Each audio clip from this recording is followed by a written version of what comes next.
অনেক বড় হয়ে যাচ্ছে, কিন্তু তার সব থেকে ছোট ছেলে বান্টি যখন বড় হয় তখন বাবা তাদের সবাইকে চাকরি খোঁজার আদেশ দেয়। তখন বাবা তাদেরকে বলে, তোমরা 1 বছর পর আমার কাছে এক সেট নতুন জামা পরে ফিরে আসবে। এরপর তারা 3 ভাই চাকরির খোঁজে একসাথে বাইরে বের হয়ে যায়, কিন্তু তারা 3 রাস্তার মোড়ে গিয়ে একজন আরেকজনকে বিদায় দিয়ে 3জন 3 দিকে চলে যায়। কিন্তু সব থেকে ছোট ছেলে বান্টি একটা জঙ্গলের মধ্যে যাওয়ার পর একটা ব্যাংকে দেখতে পায়। তখন সেই ব্যাংকটা বান্টিকে বলে, তুমি কি আমার জন্য কাজ করবে? তোমার কাজ হলো তুমি প্রতিদিন কাঠ কাটবে এবং আমাকে সঠিক সময়ে বিছানায় নিয়ে ঘুম পাড়াবে। যা শোনার পর বান্টি ব্যাঙের জন্য কাজ করতে রাজি হয়ে যায়।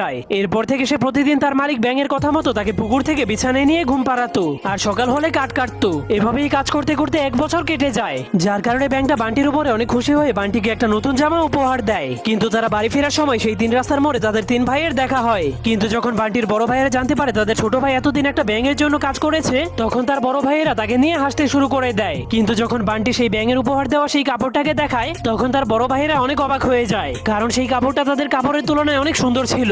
পরের পর্ব দেখতে চাইলে কমেন্টে পার্ট 2 লিখে দিন।